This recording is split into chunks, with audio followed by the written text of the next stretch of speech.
સદભાવના વૃદ્ધાશ્રમને માવતર જોઈએ છે। વિશ્વના સૌથી મોટા વિનુભાઈ બચુભાઈ નાગરેચા પરિસર સદભાવના વૃદ્ધાશ્રમ રાજકોટને નિસંતાન, નિરાધાર, પથારીવશ માવતર જોઈએ છે। નિઃશુલ્ક પ્રવેશ અપાશે। વૃદ્ધાશ્રમ એ ભારતીય સંસ્કૃતિ નથી જ પરંતુ આજના કળિયુગની જરૂરિયાત તો છે જ। કમનસીબે સંયુક્ત કુટુંબ વ્યવસ્થા તૂટતા જતા ઘણા વ્યક્તિઓ નિરાધાર બનતા જાય છે। રાજકોટમાં છેલ્લા 10 વર્ષથી વિનુભાઈ બચુભાઈ નાગરેચા પરિસર સદભાવના વૃદ્ધાશ્રમ ચલાવવામાં આવે છે। આ વૃદ્ધાશ્રમમાં નાત-જાત કે ધર્મના ભેદભાવ વિના જરૂરિયાતવાળા વૃદ્ધોને નિયમાનુસાર અને સંસ્થાની પ્રવેશ મર્યાદામાં આદરભર દાખલ કરી તમામ સુવિધાઓ વિનામૂલ્યે આપવામાં આવે છે। વૃદ્ધાશ્રમમાં દાખલ થતા જરૂરિયાતમંદ વૃદ્ધ વ્યક્તિઓ પાસેથી કોઈપણ ફી, ચાર્જ કે લવાજમ લેવામાં આવતું નથી। તમામ સુવિધાઓ વડીલોને વિનામૂલ્યે આપવામાં આવે છે। Report by Ashwin Limbachiya, Ahmedabad. વિશ્વનું સૌથી મોટું નિરાધાર, નિસંતાન, કેન્સરગ્રસ્ત, કોમાગ્રસ્ત, પથારીવશ માવતરોને સાચવવા માટેનું નિઃશુલ્ક વૃદ્ધાશ્રમ છે।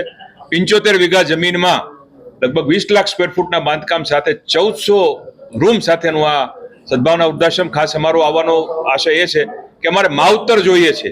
આપના કોઈના પણ ધ્યાનમાં કોઈ દિન હોય, દુઃખી હોય, નિસંતાન હોય, નિરાધાર હોય, પથારીવશ હોય, કોમાગ્રસ્ત હોય, આવું કોઈ પણ વડીલ આપના ધ્યાનમાં આવે તો સદભાવના વૃદ્ધાશ્રમ રાજકોટનો આપ સંપર્ક કરી કરશો। અમે આજીવન એને ચરણ સ્પર્શ કરીને એમને આવકારશું અને એની સારવારથી લઈને તમામ વ્યવસ્થાઓ આજીવન અમે નિઃશુલ્ક કરશું।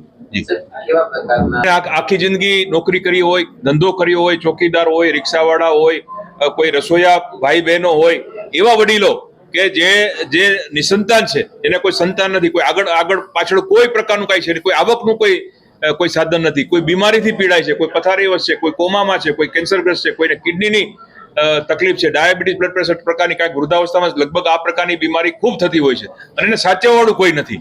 એવા વડીલોને અમે નિઃશુલ્ક આજીવન સાચવીએ છીએ। હાલમાં પણ 700 જેટલા માવતર અમને એમની સેવાનો લાભ આપી રહ્યા છે અને અમારી પ્રથમ તબક્કે એવી ગણતરી છે કે 5000 વડીલોની વ્યવસ્થા અમે આરામથી કરી શકશું। એટલે આપને બધાને પણ વિનંતી છે કે આ જે કાંઈ આપ વિડીયોને મેક્સિમમ આપ શેર કરશો તો વધુને વધુ લોકો સુધી આ વાત પહોંચશે। પથારીવશ અત્યારે લગભગ 400 જેટલા વડીલો છે જે લગભગ ડાયપર ઉપર પણ છે અને અમુક વડીલોને, અમુક માવતરને તો નળી વાટે પ્રવાહી તરીકે ખોરાક આપવો પડે છે અને ઓબ્ઝર્વેશન હેઠળ છે, એ પ્રકારના વડીલો પણ અત્યારે 400 જેટલા છે।